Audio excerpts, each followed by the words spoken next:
मित्रांनो, आज आहे ना आम्ही इथे एका धबधब्याला आलो होतो. तर माझं सांगण्याचं तात्पर्य एवढंच आहे की लोक असे धबधब्याच्या ठिकाणी येतात, असे हे बघा घाण वगैरे करतात. या इकडे हे बघा, असे खातात पितात आणि घाण करतात. तर असे ना घाण नका करत जाऊ. हे एका पिशवीमध्ये भरून आहे ना लोक खायला घेऊन येतात. ते हे काय करायचं, भरायचं आणि परत आहे ना घरी घेऊन आहे ना कुठंतरी ना डस्टबिन मध्ये नेऊन टाकायचं.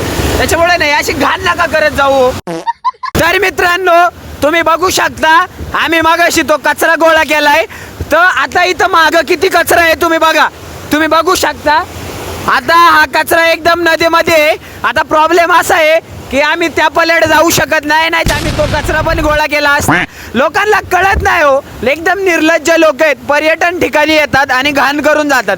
लोकांना आहे ना कळलं पाहिजे की स्वच्छता ठेवली पाहिजे. जर आपण निसर्गाची काळजी घेतली तरच निसर्ग आपली काळजी घेईल.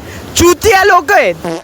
बघा मित्रांनो, इथं सुद्धा हे आता हे टाकायची जागा आहे का, हे बघा इथं एक फ्रुटीची बॉटल आहे आणि एक चपटी आहे. काय आता लोकांना कळत नाही. बघा एक हे ग्लास आहे. ए कुठे आपली पिशवीत टाक.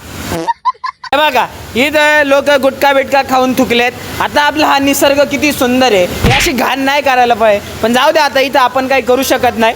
गजब बेइज्जती. One eternity later. अरे आता आपले काम झाले. आता याचं काय करू? अरे दे टाकून इथं मरू दे, झाली वाला आता व्हिडिओ काढून झाले, दे टाकून. अरे